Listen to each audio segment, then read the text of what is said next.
আপনারা বিগত দিনগুলোতে বাংলাদেশের গণতান্ত্রিক আন্দোলনে যে ভূমিকা রেখেছেন এটা নিঃসন্দেহে অত্যন্ত উল্লেখযোগ্য এবং আমার বিশ্বাস যে আগামী যদি কখনো ইতিহাস লেখা হয় গণতন্ত্রের আন্দোলনের সংগ্রামের সেই সময় আপনাদের যে অবদান সেই অবদান সেখানে লিপিবদ্ধ থাকবে। আমাদের এই কেন্দ্রীয় অফিস এটা আমাদের কাছে অত্যন্ত প্রিয় আমাদের এই অফিস, কারণ এখান থেকে পরিচালিত হয়েছে গণতন্ত্রের উত্তরণের সংগ্রামের সমস্ত আন্দোলনগুলো এবং এই অফিস থেকেই আমরা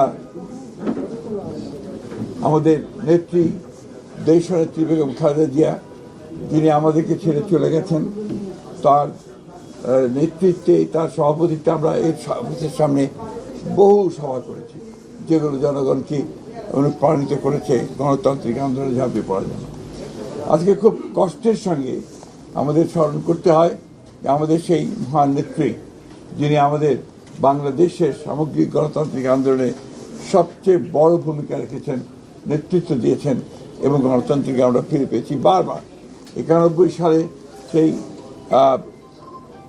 89-এর গণ আন্দোলনের সময় তিনি নেতৃত্ব দিয়েছেন, 91-তে সরকার গঠন করেছেন, পরবর্তীকালে 96-তে এবং তার পরে প্রত্যেকটি আন্দোলনে তিনি নেতৃত্ব দিয়ে গণতন্ত্রকে প্রতিষ্ঠা করার জন্য তিনি কাজ করেছেন এবং তাকে সেই জন্যই আমরা বারবার স্মরণ করি এবং আমি যে বিশ্বাস করি যে দেশনেত্রী বেগম খালেদা জিয়া শুধু বাংলাদেশ নয় আমাদের এই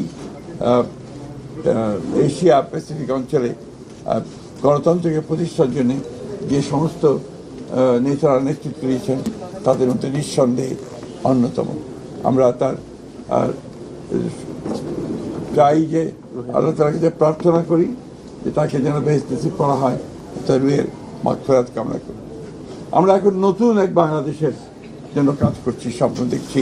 আমাদের নেতা, আমাদের তরুণ নেতা, আমাদের দলের চেয়ারম্যান এবং বর্তমান প্রধানমন্ত্রী তারেক রহমান সাহেবের নেতৃত্বে এবং অতি অল্প সময়ের মধ্যেই তিনি যে দেশের মানুষের মধ্যে যে একটা অবস্থান করে নিয়েছেন যে তিনি কাজ শুরু করেছেন এবং কাজ করবেন এবং তার বিভিন্ন কর্মপদ্ধতিতে সেটাই প্রমাণিত হচ্ছে।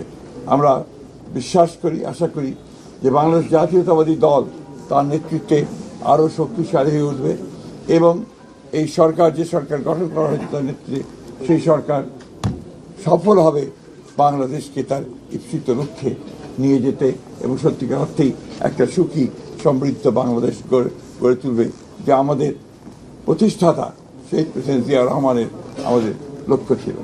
আমরা আশা করব যে আমাদের বাংলাদেশের সব মানুষ আমাদের দলকে সহায়তা করবে পূর্বের মতো সবসময়। তার মানে কি স্থানীয় সরকার নির্বাচন থেকে পিছিয়ে যাচ্ছে কিনা? না, স্থানীয় সরকার নির্বাচনের বিষয়ে কত নিয়মকানুন আছে তো সরকারি এবং যে প্রথাগুলো আছে সেগুলো কতগুলো মেয়াদ আছে, কতগুলো মেয়াদ শেষ হয়ে গেছে, সবগুলোকে এক জায়গায় নিয়ে এসে আমরা সরকারের তরফ থেকে একটা সঠিক সময়ে এই নির্বাচনগুলো দেওয়ার ব্যবস্থা আমরা করবো। তবে নিঃসন্দেহে এই নির্বাচনকে প্রাধান্য দেওয়া হবে। এটা তো আপনার পার্লামেন্টের সিদ্ধান্ত হবে, আপনার যেটা হওয়ার পার্লামেন্টের। এটা তো আপনারা সবসময় জানেন যে তাদের জনগণের সঙ্গে সম্পৃক্ততা থাকতে হবে, রাজনীতির সঙ্গে সম্পৃক্ত, দলের সঙ্গে সম্পৃক্ততা থাকতে হবে। আমাদের দলের পক্ষ থেকে যারা দলের সঙ্গে সম্পৃক্ত আছেন তাদেরকে প্রাধান্য দেওয়া হবে।